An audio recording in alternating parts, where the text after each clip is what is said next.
Hai, selamat pagi. Apa khabar anak-anak? Cikgu harap anak-anak semua sihat dan sentiasa ceria. Anak-anak telah bersedia untuk belajar pada hari ini?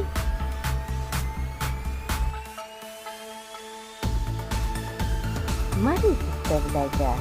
Hari ini Cikgu Yanti akan ajar tentang rumah saya. Anak-anak tahu apa itu rumah?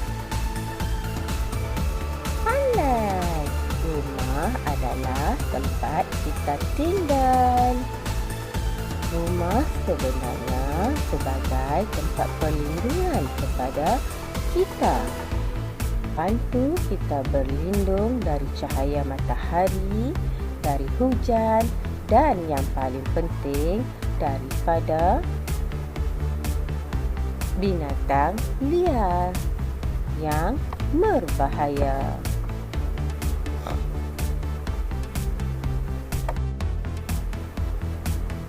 Mari kita lihat objektif pembelajaran kita pada hari ini.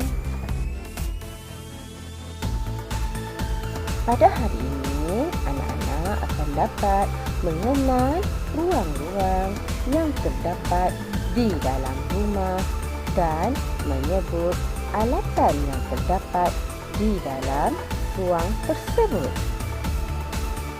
Mari kita lihat ruang-ruang yang terdapat di dalam rumah. Dapur. Dapur. Apa yang ada di dapur? Ya, ini adalah pisau. Pisau. Pisau digunakan untuk memotong sayur, buah dan sebagainya. Ini pula kuali. Kuali digunakan untuk menggoreng. Ini adalah senduk. Senduk digunakan untuk mencedok makanan. Ini adalah meja makan. Kebiasaannya, kita akan menghidangkan makanan di atas meja makan sebelum kita makan. Cawan. Cawan untuk minum air. Pinggan, mangkuk. Pinggan untuk kita makan nasi dan mangkuk untuk kita meletakkan sayur ataupun bahan-bahan yang berkuah.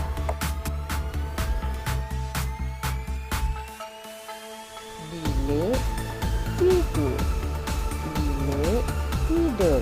Ruang seterusnya adalah bilik tidur. Di dalam bilik tidur kita ada katil. Katil untuk kita baring di atasnya supaya kita mempunyai alat. Bantal adalah untuk alas kepala kita daripada benda yang keras. Almari digunakan untuk menyimpan pakaian supaya pakaian kita tidak kena kotor ataupun debu. Ini pula cermin. Cermin digunakan untuk kita menghias diri kita. Kita dapat melihat badan kita supaya sentiasa kemas dan cantik.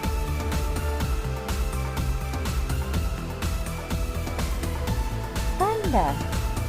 Ruang seterusnya adalah tandas. Di dalam tandas terdapat sabun. Sabun kita gunakan untuk membersihkan badan kita supaya wangi. Mangkuk tandas. Mangkuk tandas untuk kita membuang air besar dan air kecil. Selepas kita gunakan tandas, kita perlu mencuci, iaitu menyiramkan mangkuk tandas tersebut supaya sentiasa bersih dan segar. Berus gigi dan ubat gigi. Biasanya berus gigi digunakan bersama dengan ubat gigi untuk kita bersihkan gigi kita daripada karies gigi.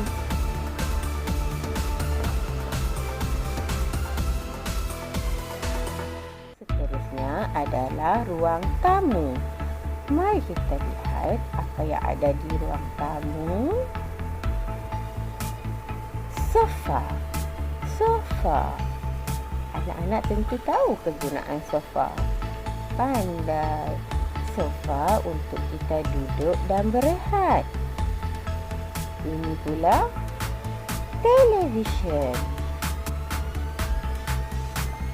Ini tingkap supaya pengudaraan yang cukup, supaya angin boleh masuk melalui tingkap.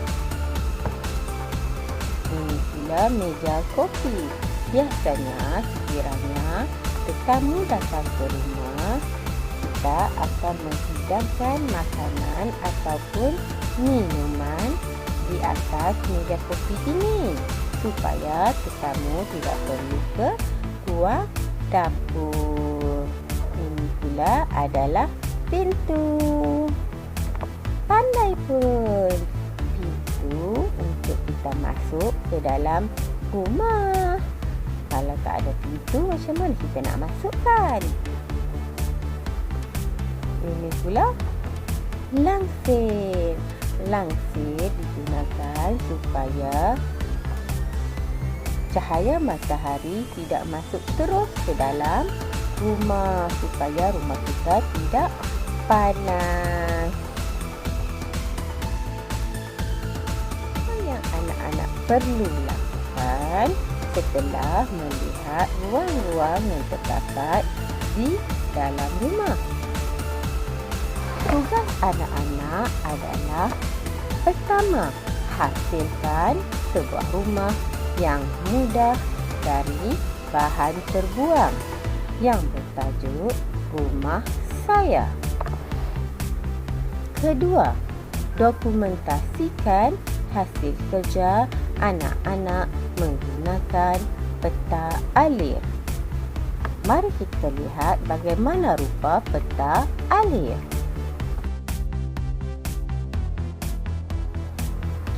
Ini adalah contoh peta alir. Peta alir digunakan untuk menyatakan langkah-langkah yang kita telah ambil untuk menghasilkan sesuatu objek. Jadi, kita perlu letakkan gambar-gambar setiap langkah yang kita buat di dalam peta alir ini. Cikgu harap waris-waris dapat membantu anak-anak untuk menghasilkan peta alir.